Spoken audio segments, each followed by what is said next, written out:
Thank you, John. I appreciate it. Sounds like I know something from him. Just to amplify that a little bit, the 30 trips that I've made to Egypt, many of them were mentorship. At the beginning, it was just to explore. And I met Dr. Hakim and some of the other Djedi on my trips. They teach at the American University of Cairo, for an example. And they are, Dr. Hakim, I use his name because he's passed over now as of 2005. You can find out a lot about him by Googling. Dr. Hakim was the talent on the Pyramid Code. It's a BBC series, if you really will talk. He was the one that started me on this path. But there's names I will not release because they live in an Islamic society and it would be not good for them to be known what they are, the wisdom they gave me. But yes, I have been there 30 times. I've been inside of nearly every monument you would be interested in knowing about. And in our workshop, you're going to visit the ones in the land of the gods in Bouazir. Let me give you a sense of what we'll do tonight. It's, from my point of view, the introduction to the secrets of the Adepts Workshop, which means we're going to spend a little time going through the theology, cosmology of the sacred mystery schools, which is going to be didactic and a little bit on the idea of going to Northwestern University and taking a class, unfortunately, because there's a lot of material. It's from my Module 1. We're going to do a little bit of that. Then we'll actually take one of the initiations, which is what we do in Modules 2, 3, and 4.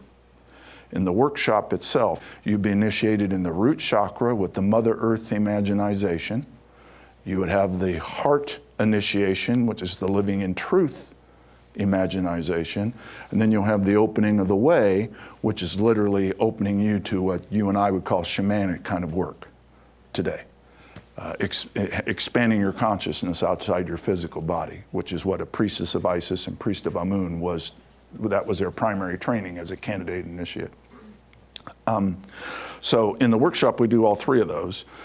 I'm going to do a little bit in the middle of tonight of the heart initiation so you can get a sense of how what in science we call deep alpha feels like. Many of you do this already when you meditate, but deep alpha combined with creative visualization is the secret of the adepts, basically. Okay? The way we're going to do the questions, because they have a structure here, during the workshop itself, it's very laissez-faire. I know this material very well. If you want to ask me a question during the workshop, we'll do it. But here, because it's recorded, if you could hold on to your questions until the last 15 minutes, I'd appreciate it, because they want to stay in that kind of structure. So again, the arc of tonight, sort of like the arc of the workshop. The first module is didactic. A lot of information is given to you. Then modules 2, 3, and 4 are experiential. You're going to be initiated just like you would have been initiated thousands of years ago if you were in the temple system in ancient Egypt. Okay? Cool? All right, let's get started.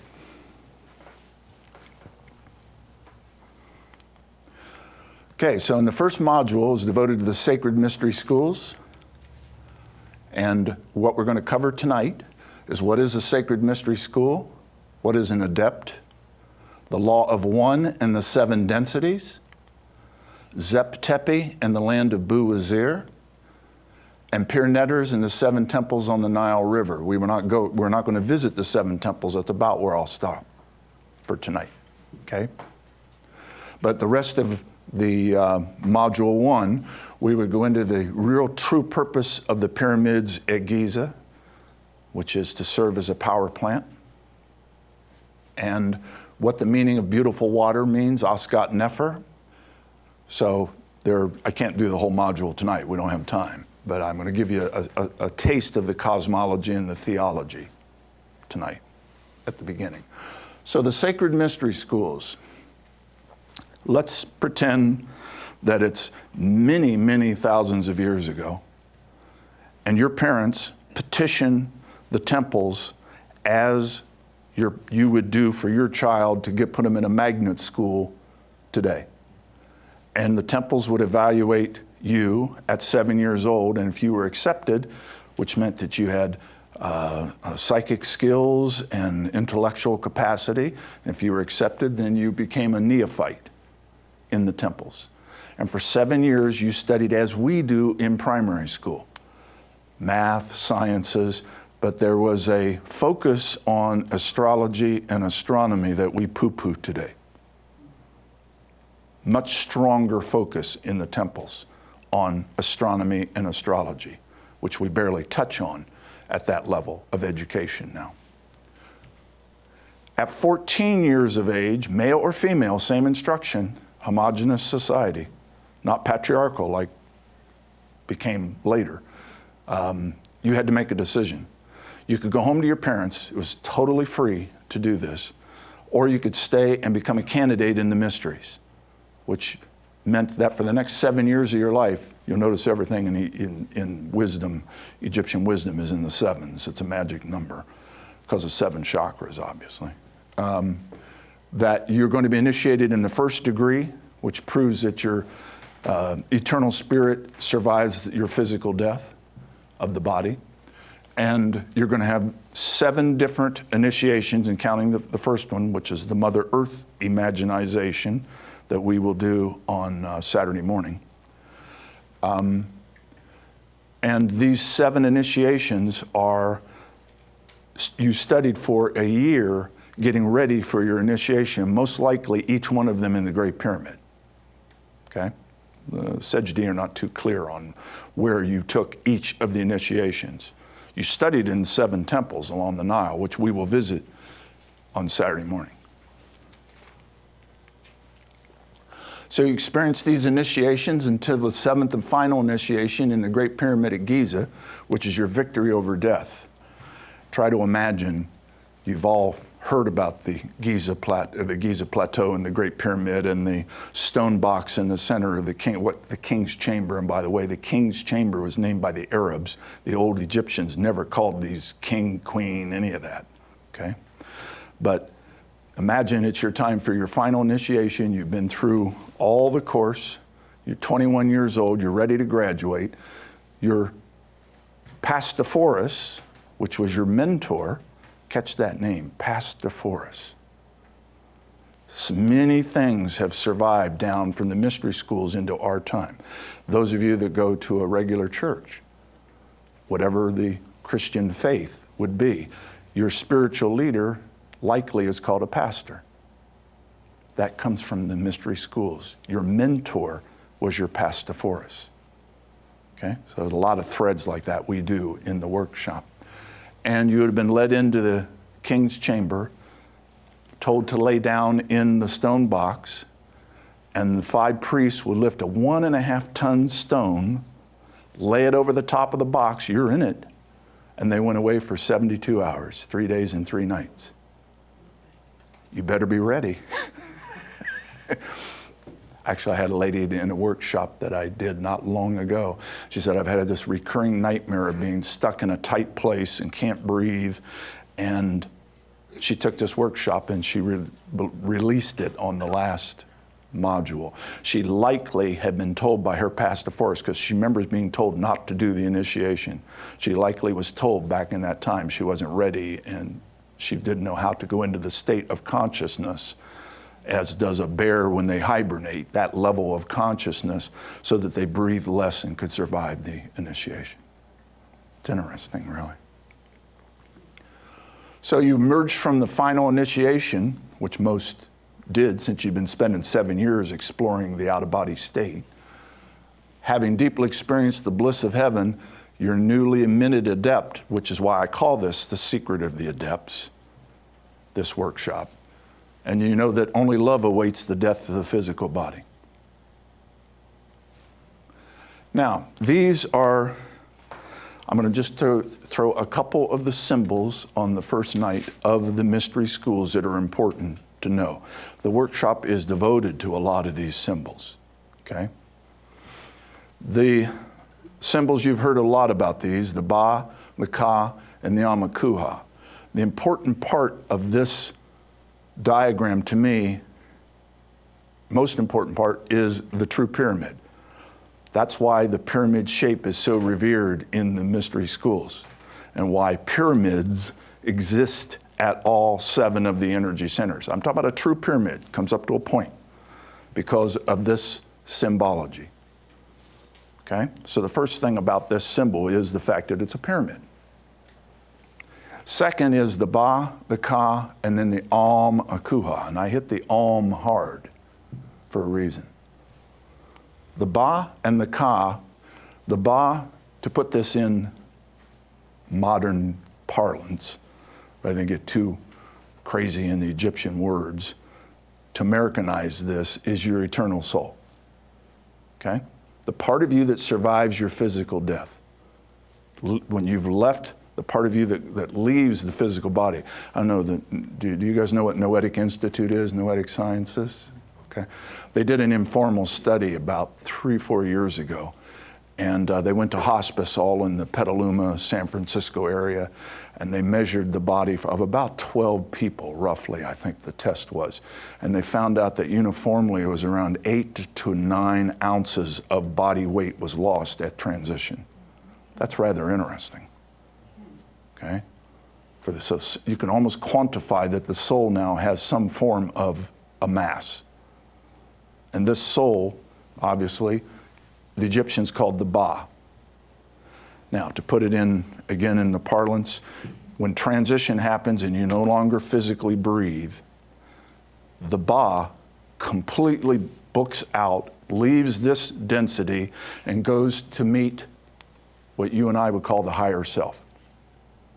This is the part of you that exists outside you in another dimension, density, using Egyptian talk for it, that we euphemistically call the higher self today.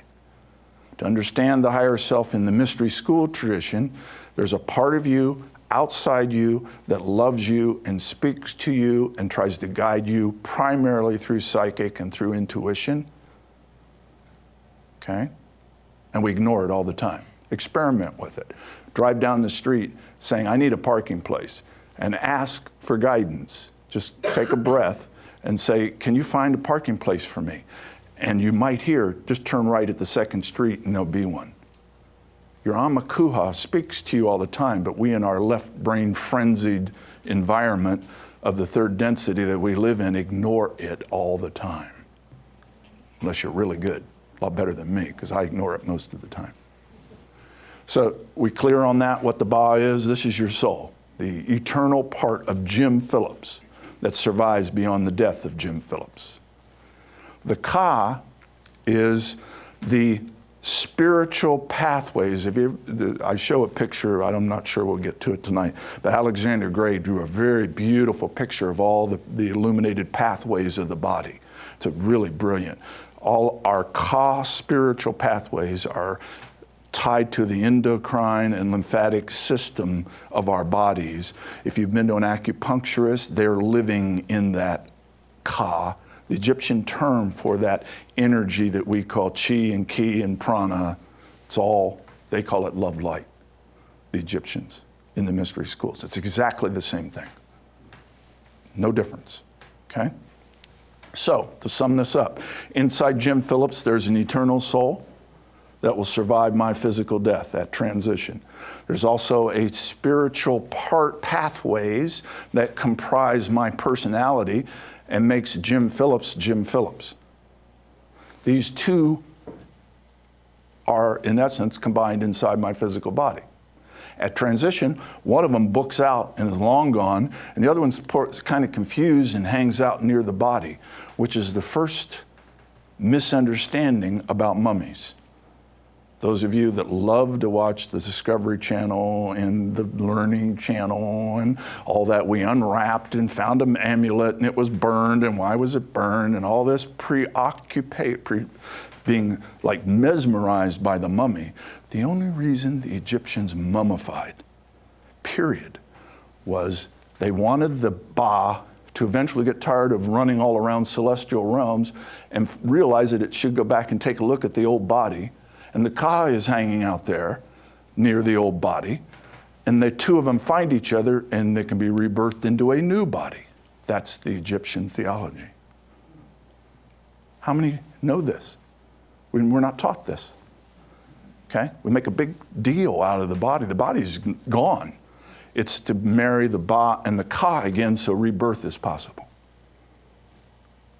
Okay? Then the last thing, the Akuha. The Akuha exists out as the higher self, probably in a group of other higher souls. And when your Ba makes transition, leaves the body, it goes back to the Amakuha immediately and shares what it learned in this life cycle inside Jim Phillips's body, which becomes part of a collective consciousness that we today call the Akashic Records. Okay? And it's called Amakuha, and I'll show you why later, because it has a lot to do with the chant of Om, the acoustic value of the Om that we'll talk about later on. Okay? Now, this is another really, really important symbol in the schools. It's called the law of oneness. It's typified by this circle. It's called the Shen loop. It has no beginning or no end. Represents eternity. You can see this on most of the temple walls.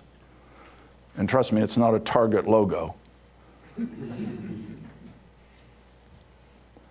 There are many levels, as usual, with Egyptian mysticism and wisdom.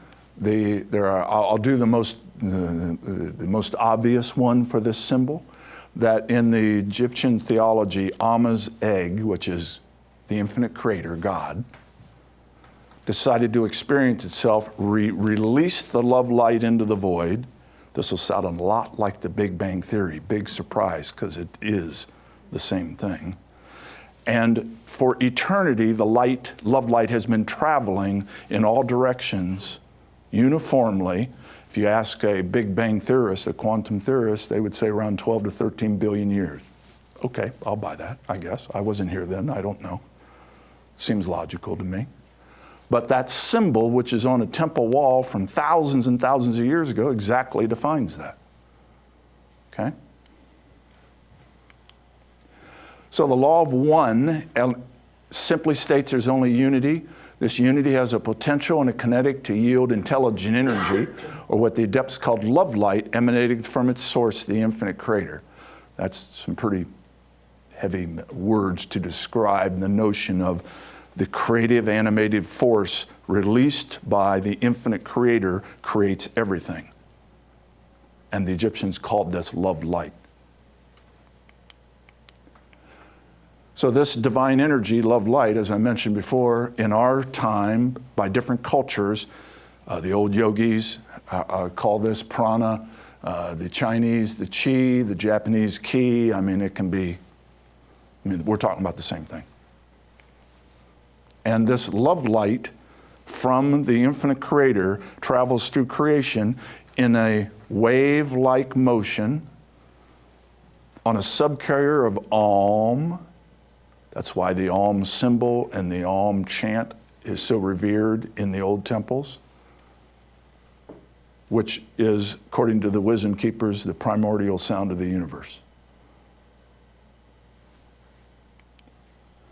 Now, I have to admit, I wasn't much of a Sunday school person when I was growing up. I grew up in Central Ohio, Columbus, Ohio, and I changed religions every year. Whoever was going to win the City League basketball championship had my attention. So I've been dunked once. I put a toga and get down in the water once. I've been an EUB. I've been a Methodist, a Presbyterian. Baptist is the ones that dunked me, that's right. And over 6 years, whoever's going to win the championship, I was that Christian religion that year, which meant I had to go to Sunday school a lot. I couldn't play basketball if I didn't go to Sunday school. It's that simple, okay? And they would say stuff like this, and it made no sense to me. I would zone out on the whole thing. It was until they started working with me and mentored me, Dr. Hakim, that started to make some sense. that this very famous saying, in the beginning was the Word. If you understand the idea of love light traveling around all of creation on a wave-like motion, that's the Word released from Amma's egg. And for the first time, this thing is like an aha moment. The biblical authors weren't talking about word like my mouth word. They were talking about the animated, love light, intelligent energy that that started to dance and turned into dust and asteroids and moons and stars and the whole 9 yards of creation. The Word was with God, and the Word was God. That's what they're trying to get across to us. And that, for the first time, that made sense to me.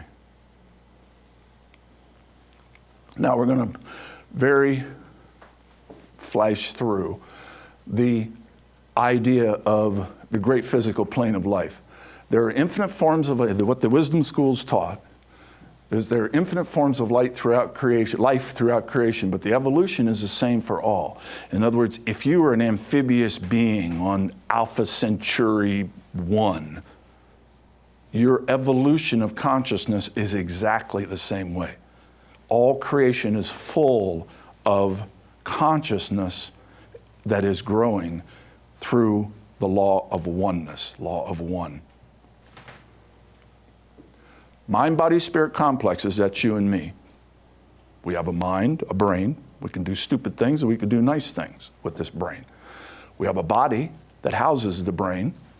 And we obviously have a spiritual connection with our Amakuha, and we have a Ka that's a spiritual pathways inside our body. So we, to the Egyptians, are mind, body, spirit complexes. Okay? So mind, body, spirit complexes ascend over many lifetimes through 7 densities of the great physical plane of life.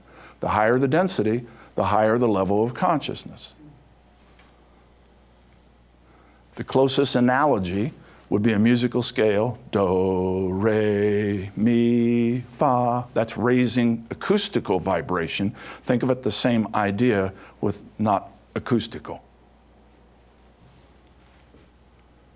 So the 7 densities, real quickly what they are. The first density, to make the earth the analogy, the first density would mean the earth is now birthed, it's born, but everything is toxic on the earth. A mind, body, spirit complex cannot breathe and live yet. Mother Earth has not learned how to support mind, body, spirit complexes such as us. Second density, Mother Earth, if you will, has grown the awareness now to be able to support plant life and lower animals that don't have any awareness of each other or higher spiritual things, for an example. So this is second density. Now here we are. Third density. The mind, body, spirit complexes come forth. They can experience the love light and are conscious of other selves. I'm conscious of each of you in this room. I know you're here. Maybe bored, but I know you're here. And choice and free will affect this self-awareness. I can choose to do something. You can choose to do something. We don't necessarily make the right choices, but we have free will in third density. And I asked Dr. Hakim, who was my mentor in my visits to Egypt, I said, oh great Obi-Wan, how much of all of creation is in third density versus the other 6? And he said, the mystery schools taught roughly 90% of all life is in this third density of evolution. So it is the giant area for consciousness. Okay? It takes quite a while to escape from the third density. Now, the next ones, it gets pretty esoteric. Okay? And I have to be honest with you. Sometimes I just wrote down the words. You might understand it even better than me, some of them, but they're there. So we'll do our best. We'll take a shot at it. The fourth density, compassion for other selves. In other words, compassion for those other selves becomes more important as the mind, body, spirit complex seeks wisdom. The angle of the fourth density would be that it is heaven in Christianity.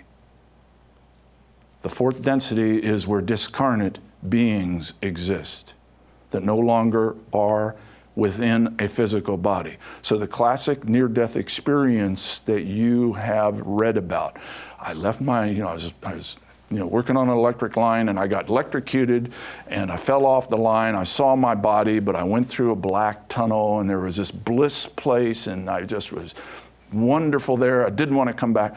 That would be the fourth density in Egyptian sacred wisdom. Okay? There's still more of them. Imagine. Fifth density. Fifth density is where you balance compassion with wisdom and forgiveness of other selves. That's pretty, because there's a whole bunch of people I don't like in this life. So I guess I'm not ready for the fifth density, that's for sure. But nevertheless, that was the goal. And in fifth density, you make a full-time commitment to service under the law of one. In other words, you are telepathically working with those back down in our chaos to try to help them raise their own vibration, which that alone must be a trip. I can't even fathom it. I asked Hakeem once, I said, do we have any sense to understand this fifth and sixth that's coming up now? And he said, think of in terms of the great prophets and spiritual leaders of our recorded history. Jesus, Buddha, Muhammad. They were probably from fifth or sixth and consciously chose to go back into the pain and suffering of the third density to be a spiritual leader for us. I'm not sure if I ever got up that far. I'd be wanting to come back too easy. But nevertheless, that was his take on it. So the sixth density, you're now using compassionate wisdom to serve the law of one. And the seventh density, I could never get my head around. He thought I was a dunce. He went through this over and over again. And I said, I'm sorry, Dr. Hakeem, I just don't get this. And he said, just write it down, okay? That's enough. We'll stay there. So mind, body, spirit complexes understand the sacramental nature of all things, God consciousness, in other words, and have no need of memory, ego, or identity. I said, wait a minute, you mean to tell me I don't care anymore that I was a Jim Phillips back then somewhere? He said, yep, you don't care about that. So, okay, I can't get my head around that too easy. No past or future, and becoming co-creators with the consciousness that we today call God, the infinite creator. It's pretty deep stuff, but this is what they taught in the temples, is what all life is evolving and vibrating towards. From first density all the way up to seventh density. Okay? Now this was Hakeem himself. By the time I had met him, which was in the late 90s, he had taken the Western garb off. He only wore the galabeah, which is the garb of the peasant in Egypt. That's that outfit, the galabeah. And he was still leading tours, but he didn't do active archaeology anymore. He spent most of his life being an archaeologist with two college degrees. The word Kemet is the true word for what you and I mistakenly call Egypt. On the walls, the hieroglyphs that describe the land is K, M, and T. There are no vowels in hieroglyphic language. To make that thought of what KMT means become English so we can communicate and understand, we added E's. We could put I's, we could put U's in, but we added E's. So Kemet is what archaeologists call ancient Egypt. And the traditions were handed down to us through the oral keepers called the Djedi. Djedi. Said means rejuvenation. It's what the pharaohs did every 30 years to become young again. Instead of taking a mud bath, they went through a ceremony and became young spiritually over again. So said means rejuvenation, and D means expert. So if you are a true wisdom keeper, you are constantly reinventing yourself. Believe me, I've done a fair amount of reinventing myself, which we'll talk about in the workshop. Dr. Hakeem had a degree in archaeology and 50 years of field experience on digs, and he spoke a lot to me about Zep Tepi. which is my favorite era of the sacred mysteries. Zep Tepi means first time. Combination of mythological and real from your perspective. During this first time, our world was suffering horrible catastrophes, massive volcanic explosions, inundation, probably the equivalent of the polar ice caps had melted, or there was a slight pole shift. Something was going on, and we were almost toasted as the human race. And the myth of this has been left over. Every culture of our world speaks to an antediluvian time when the deluge came and the lucky survivors got on a boat and took some animals and went and landed on dry land and survived all this. You can talk to the New Zealand Maori, and they have the same myth as the Noah myth. So if this is collective consciousness for the human race, something really bad happened in this time. And according to the wisdom keepers, it did happen in this time. And here's the part that he was always nervous about. So when you go back to America, please don't get locked up in UFOs, because Americans like all that UFOs talk. So I said, yes, the semi-divine beings that saved our bacon in this time frame did come from outer space. But that doesn't mean we got anything to be scared about. Okay? They called themselves the children of the law of one. They were obviously a very high vibrational beings, probably somewhere high in the third, came to our planet to set up the mystery schools, to teach the indigenous how to build true pyramids on the ley lines of the earth. Do you guys know what ley lines are? You understand the philosophy? There's Mother Earth, and Earth has its own Ka, its own spiritual pathways, magnetic rivers of love light from your perspective. And this was all being disrupted mightily, so they built pyramids, big surprise, on the junction points of the ley lines. That's why we have pyramids in Inca and Peru and China and Bosnia, and now all the China ones in Xi'an are just starting to come to light. In this next decade, we will discover a lot about the pyramids of China that are just now coming to light, okay? These were built to siphon the destructive energy of the earth and convert it into positive energy that we could use.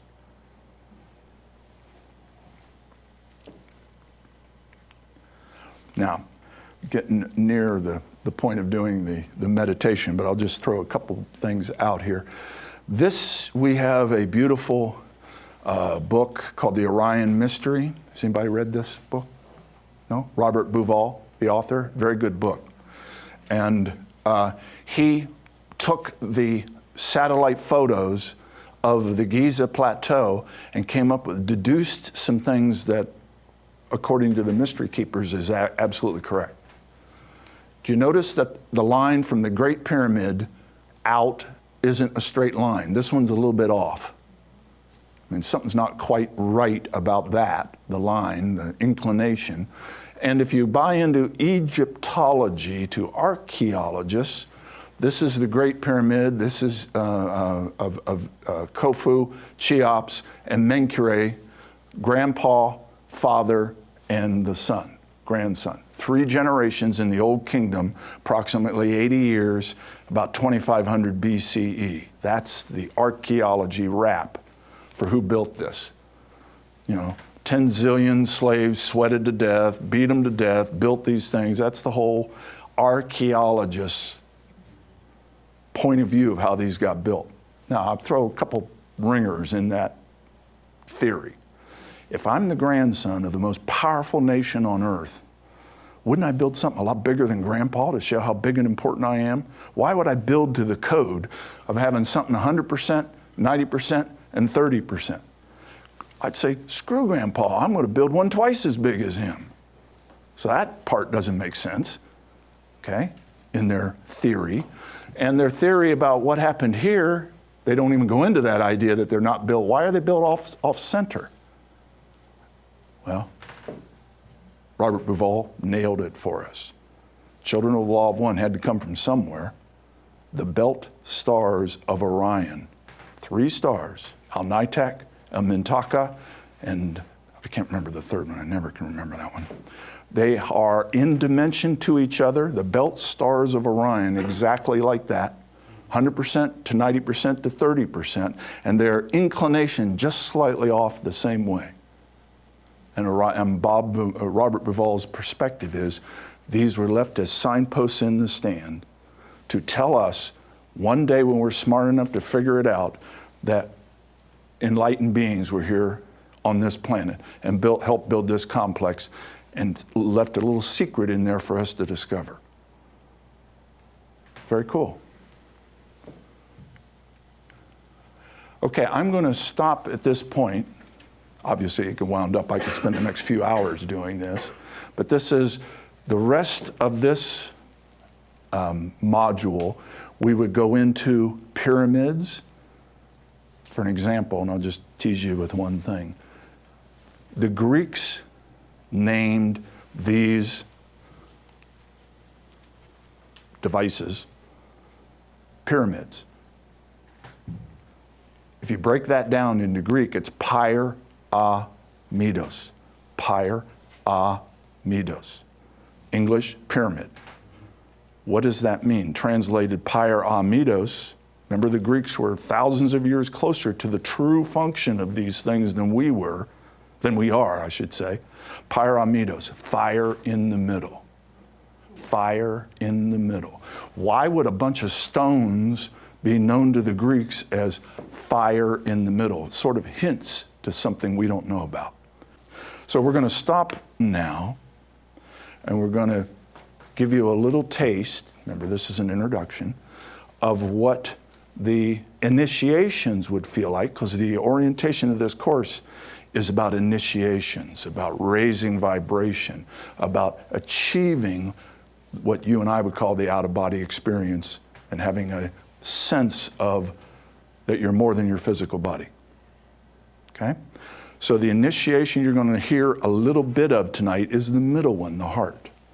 First we do the root. We're not going to do that tonight. The root, Mother Earth imaginization, but we're going to do the heart, the living in truth imaginization, about 10 minutes or so, just so you can sense it. Okay? Once you understand more about what it takes to be able to truly manifest energy. When I first came back from Europe, there was a very big DVD in the West Coast where I went back to LA called The Secret. I don't know if that was big here. And The Secret is good to give us a sense that there's something out there that we could use to manifest, but didn't give you the nuts and bolts. This course gives you the nuts and bolts of how to manifest. All right? So I want you to feel what it takes to manifest. Those of you that meditate any position, as long as your spine is erect, that's all I'm after, frankly. Assume a hatha yoga kind of pose. Breathe a little bit like I lead you through the breathing, and then we're going to go on a little journey into a golden pyramid. Then I'll cut it off at that point. Take in a long, deep breath through your nose and into your diaphragm. As you do this, say silently, I am lovable. Slowly exhale through your mouth and say silently, I am love. On your next inward breath, say to yourself silently, I am healed. And on the exhale, I am whole.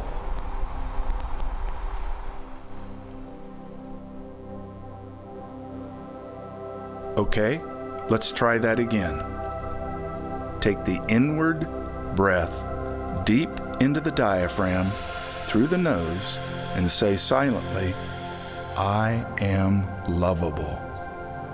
Very slowly, release the outward breath through your open mouth and say silently, I am love. Take the inward breath deep into the diaphragm through the nose and silently affirm, I am healed. Release the outward breath through your open mouth and silently say, I am whole.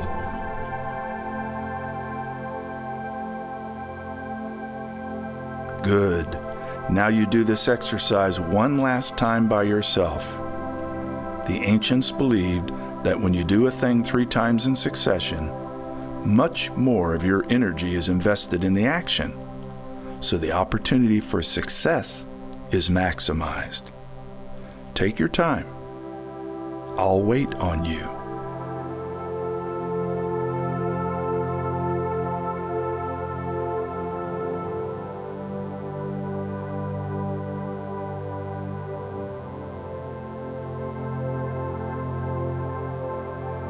Believe it. You are healed and you are whole. You're relaxed, yet energized due to the greater percentage of oxygen in your bloodstream. Endomorphins that have been released in your brain make you feel better too.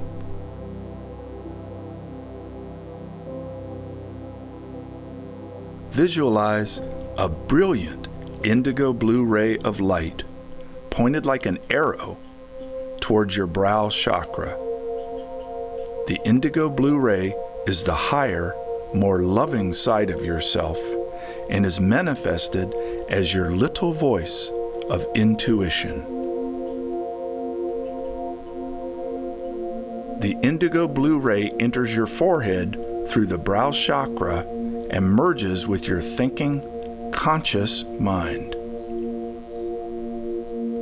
You and the indigo blue ray of intuition are one. Imagine your spine as a luminous tube of light extending down to the base chakra located just below the bottom of your spine.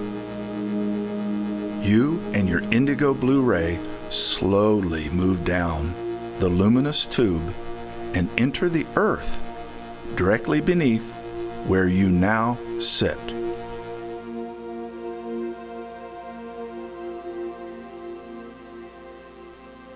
You are in a cavern-like environment full of stalactite lime deposits hanging from the ceiling and cone-shaped stalagmites reaching up from the floor of the cavern.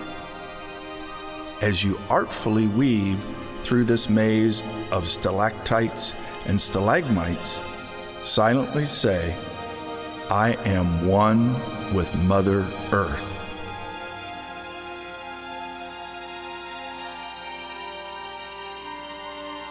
Doesn't this affirmation feel good?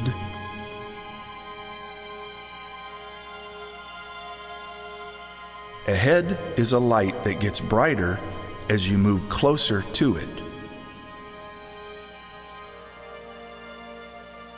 Enter the light.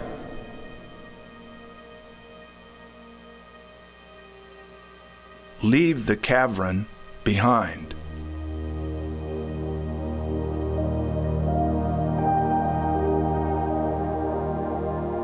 You emerge onto the shore of a football field-sized lake inside an immense cavern.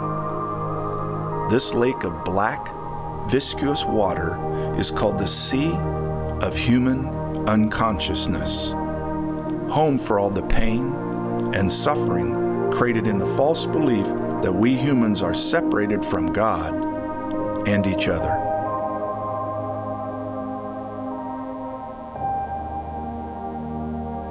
Rising out of the center of the Sea of Human Unconsciousness is a solitary island. On this island is a pyramid shaped just like the Great Pyramid in Egypt. The pyramid is the Pyramid of Truth, and the Island of Truth.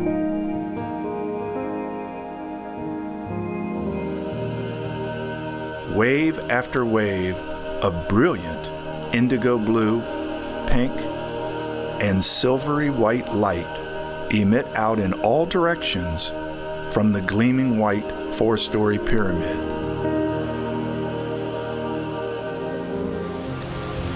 You set out over the sea of human unconsciousness toward the island of truth, floating just above the water.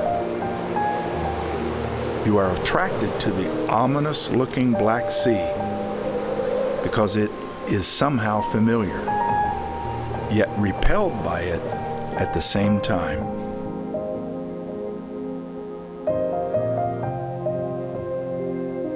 A doorway at the base of the pyramid invites you to enter. You enter a warmly lighted room with a high, vaulted ceiling. From floor to ceiling, you are surrounded by rows and rows of smiling and laughing faces representing all nationalities of the world. You've entered the Hall of Truth. These smiling visages are all enlightened masters who've transcended their bodies through living in truth. You bask in the love they feel for you. Silently, they urge you onward. Reluctantly, you exit the Hall of Truth through a tunnel at the back of the hall. You move forward. The tunnel narrows and darkens.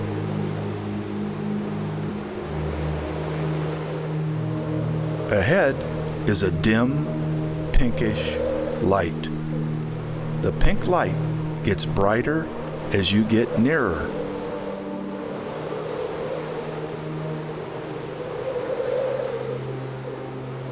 The tunnel comes to an end.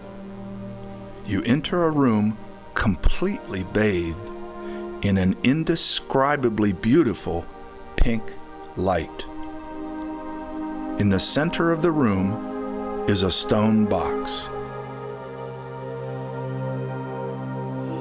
From the stone box, wave after wave of incandescent pink light is radiating out in all directions in a seemingly never-ending flow.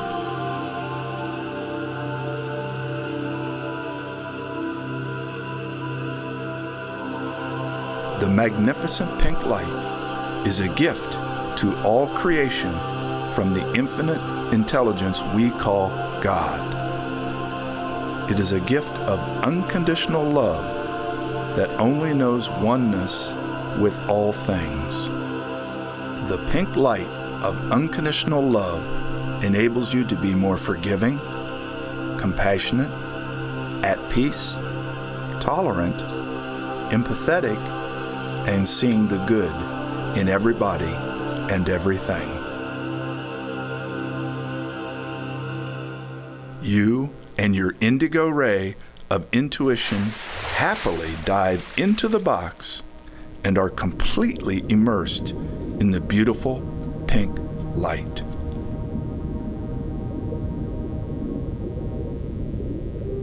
How absolutely wonderful it is to be in the presence of so much unconditional love. Try to imagine the deepest love you've ever felt. The love for your spouse, your children, your best friend, or your pet. That's exactly what this beautiful pink light feels like to you.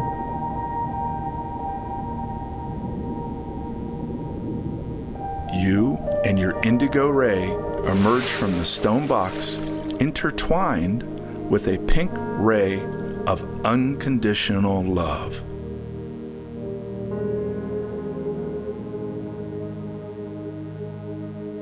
You and both rays exit the room through a doorway on the opposite side of the room. Once again, you move through a dark tunnel and can barely see. There's a faint, silvery white light directly ahead. The silvery white light gets brighter as you move nearer. The dark tunnel comes to an end. You enter another room that's completely saturated with brilliant silver white light. Once again, a stone box is situated in the middle of the room.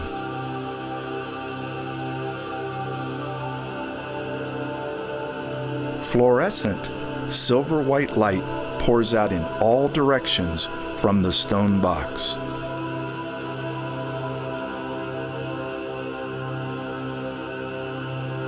The silvery white light is another gift to you from the infinite intelligence we call God. It's the signature of God, the stuff of pure creation, your special gift. You and your rays happily dive into the box and emerge intertwined with a silver white ray of divine consciousness. You are now in perfect balance and harmony as you and your three rays spiral upward and out of the box.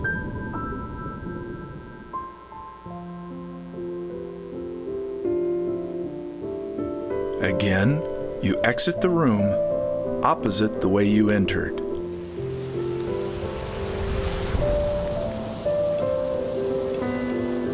Once again, you're moving through a dark tunnel. The tunnel turns straight up and comes to an end at the apex of the pyramid.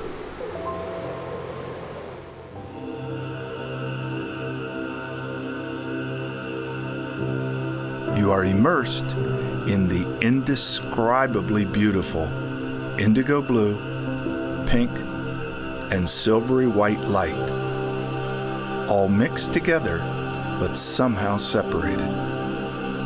For a few moments longer, you linger and absorb the beauty that is the light of God.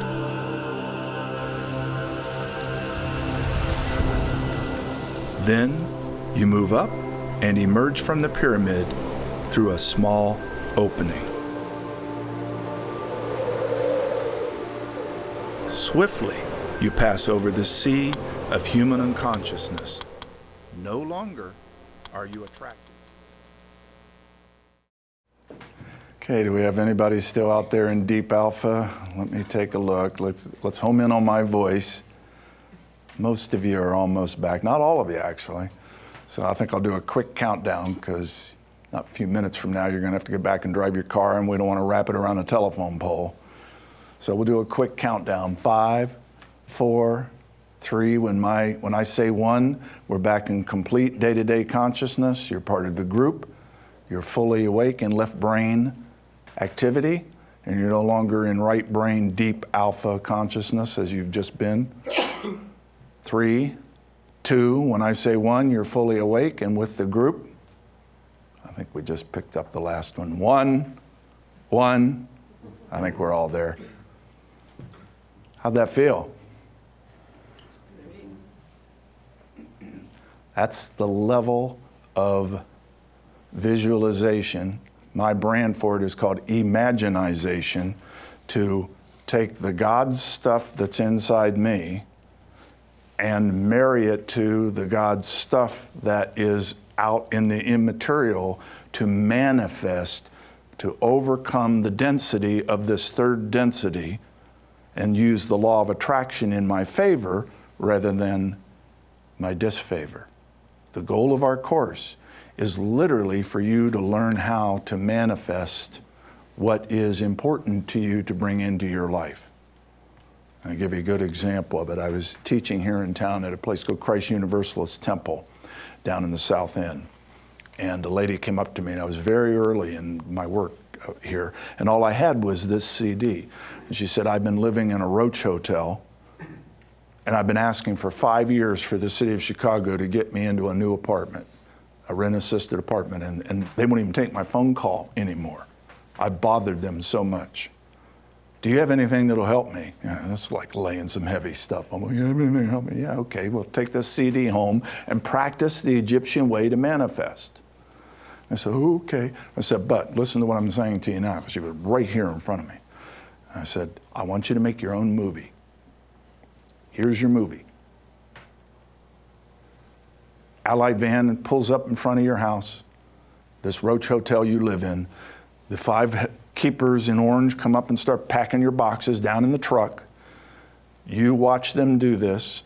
When they leave the curb to go to your new beautiful apartment, you follow them in your car.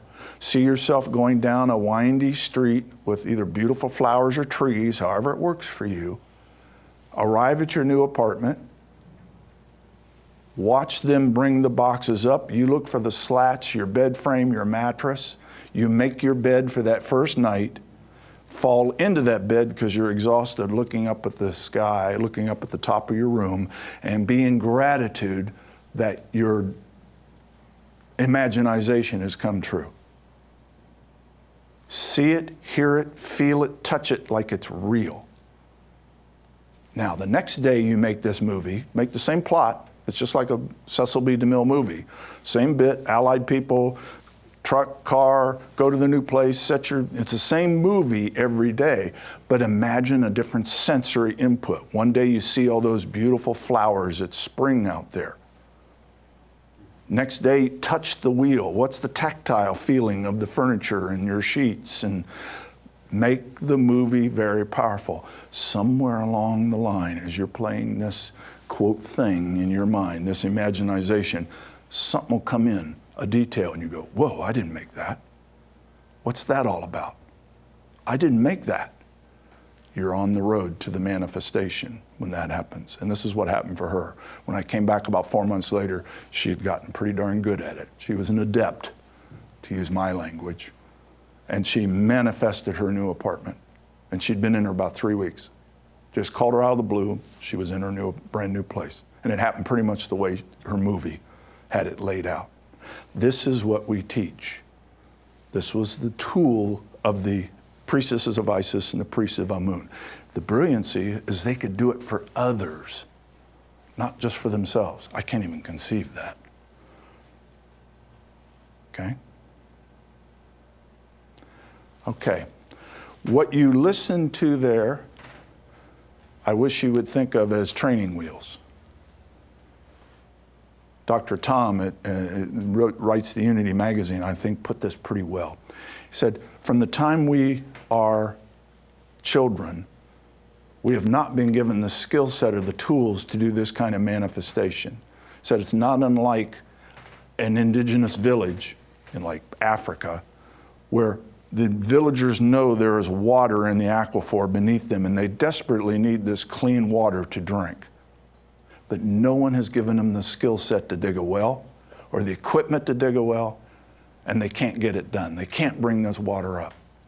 That's the goal of what I'm trying to do with this workshop, is to give you the skill set to manifest and make changes in your life. Thank you. This was fascinating. Thank you. At the time of, does this tradition say anything about at the time of the deluge and all the catastrophic upheaval, what was the cause of that? What was the reason behind it?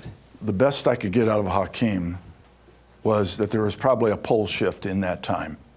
This is prehistory, but all of the symptoms of what he's describing the earth was going through felt like a pole shift. I don't know if you guys know this, but over the last 45, 50,000 years, we've had something like 9 or 10 small pole shifts. Like Greenland, for an example, was the North Pole at once upon a time, all right? But the kind of pole shift where maybe everything, the magnetic, completely flipped over and it was a bad one, did all this, in his opinion. What was the cause of that? Well, it just happens occasionally. Might have happened to kill the dinosaurs too, for all we know. Just happens. I mean, why are those Siberian elephants, have daisies in their mouth and they froze like that fast? Something dramatic happened to the earth where they were, and the logic would be a pole shift, like that. That's the logic. Who knows, though? I hope I answered it. I don't know. At the very beginning, you said something, and I wanted to throw my hand up and ask, wait a minute, what? Oh, okay. You mentioned at the Giza, Yeah. the Pyramid of Giza, the final initiation. Yes. And you mentioned that that part of that was to be in a sarcophagus for 3 days. Yes. Okay. Can you And say I did- more about that part? I probably How do you should have. survive? I'm glad you caught me out on that, because I should have said more about it. I was in a hurry. Because that's staring at me. I was in a hurry. First off, let's talk about the word. When Herodotus visited Egypt in 500 BC, now this is dynastic time, okay? Late in the dynastic time of Egypt. When he visited one of the first Greeks to go there, he saw the final initiation. He saw the stone lid going on the box, and he was positive that person in there was dead, okay? And when they came back 3 days later and pulled it off, and that person basically came back to life, he immediately called that box a sarcophagus. That's not a Greek word, or not an Egyptian word, it's a Greek word. We inherited that word because it means place of death, the house of the death, house of the dead. But they weren't really dead in there in the classic sense. They were doing what the Egyptians called the little death, which is to leave their physical body, okay? Now, why 72 hours? I'm not sure about that, but I'll tell you about how it relates to us.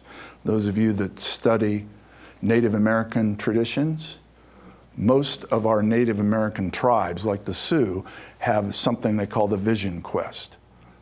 And once they are ready to be graduated as a brave in the society, of course it's patriarchal again, this all got lost between male and female, but an Indian brave was put out without food and water for 73 days to have a vision about their purpose in the tribe.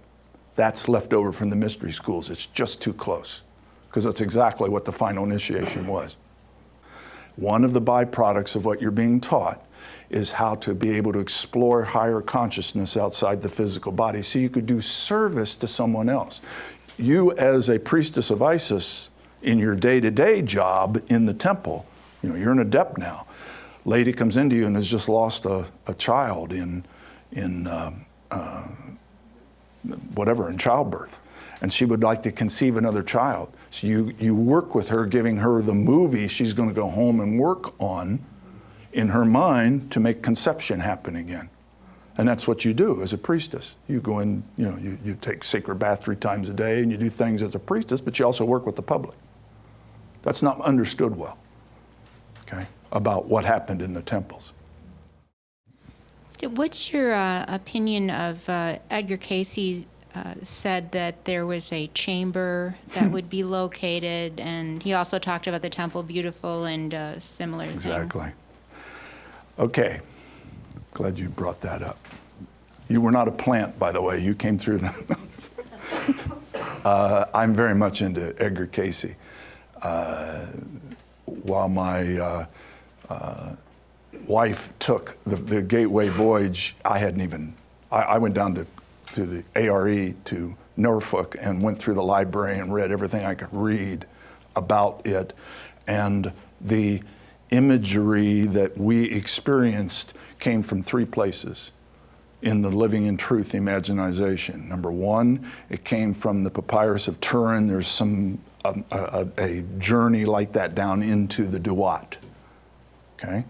Number 2 came from me being channeled, this information. And number 3, Cayce did it in a life reading for one of his Atlantean readings. So the pyramidion that's missing from the top of the Great Pyramid, you will find out about this on Saturday, but there's a 13 foot by 13 foot small period that's been missing since the beginning of recorded time that sat on top of the Great Pyramid, which was part of the device, and I mean that literally.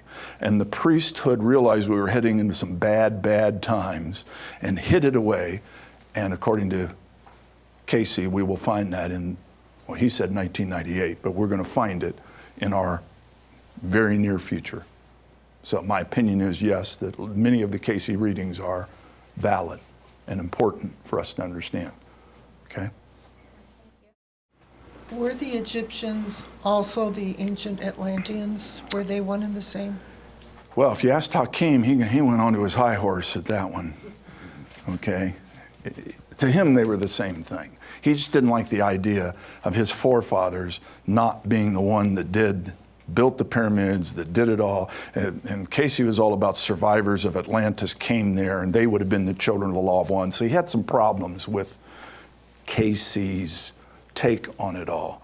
But I personally don't see that much difference between the technologies and the knowledge between what I know about Atlantis, which, by the way, the more books have been written on Earth about Atlantis than anything else, so it must be something about it, and what the wisdom keepers profess to be the purpose of the pyramids and crystal energy. And when we get into like the King's Chamber, I mean, it's about something like 84 to 85% total crystal energy.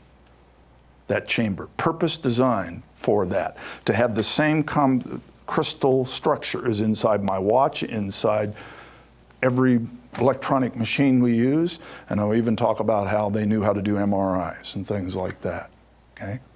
We think we're so smart. They had an awful lot of knowledge back then that we just don't know about, okay? That they possessed and used a cleaner technology to do it with. A while back, I don't remember where I read this, but I read someone's theory that the pyramids may have been built using powers that humanity has long since lost, which is telekinesis. Mm-hmm. Have you ever heard anything like that? The pyramids were built by human beings. Let's start there. So there's no woo-woo aspect to this. But they had a different technology than us. And I'll bring it home again, something in our time. There's a very famous crazy person that lived in Miami in the 1930s and 1940s. And he built, I think his name was Scotty, and he took coral rocks that were 3-ton, 4-ton, 5-ton, carved them out, told his workmen, I want you to go around the backside of the truck and disappear and have a cigarette. Okay? And they'd say, oh, okay. And they would hear a high-pitched, whiny sound, like that. And they come back and the 3-ton thing, 4-ton rock is on the back of his truck. And they're going, whoa, how'd you do that? And so he built a castle called Scotty's Castle this way. This is in our time. Obviously, he was in tune to the same technology, which is using acoustical vibration to alter the molecular structure so that it would be light as a feather and they could just put it into place. That's, according to the Djedi, how the pyramids were built. Because when you look at them, it's almost unexplainable, except by a different technology. The 7th concourse, the 14th, and the 35th, in particular the 35th concourse on the Great Pyramid, have stones that weigh 100 tons, 150 tons, 35 courses, 3 to 4 feet. That's 100 feet in the air. You with me? Somebody knew how to raise 100-ton stones, 100 feet up in the air approximately, put them into a slot over a 1/4 acre wide, and you can't put a credit card even between them. And these are a bunch of dumb originals. They knew something we didn't know, because there's no crane on earth that can do that today. Lift 100 tons rock 100 foot up in the air and deposit it into the right spot. It can't be done. They've tried to do it on the Learning Channel. They can't even do 1 ton right, bottom line. So there is something at play that we don't completely understand, yet it sits there talking to us saying, there it is, Jack, it's there. 35th concourse, a 1/4 acre of rocks, too big to be there, sitting there. I forget the author, but there was one individual who wrote a book about power tools that looked like power tools had shaped the rocks and other things. What's your view on that? Christopher Dunn is who you're describing, and the Giza Power Plant is his book, and Hakim collaborated a lot on the production of that book. But to sum it all up, think of him like Hoover Dam or San Onofre atomic reactor. That society needed energy like our society needed energy, and they didn't burn fossil fuel to get it done. And if we were smart, we'd figure out how they did it. Because pyramids had a function. They were for initiation, mind you. You know, your priestess of Isis, you even had your 7. But its day-to-day function was to make power, to make piezoelectrical electricity, which is like static electricity, Tesla-style electrical energy. Why would somebody build a device that's 439 foot tall, has 20 million tons of rock in it for some egomaniac king when he dies? 20 million tons of rock? Makes it a perfect acoustical, made to pi 1.314 chamber in the king's chamber, to the centimeter, the arithmetic pi. That can't be an accident, guys.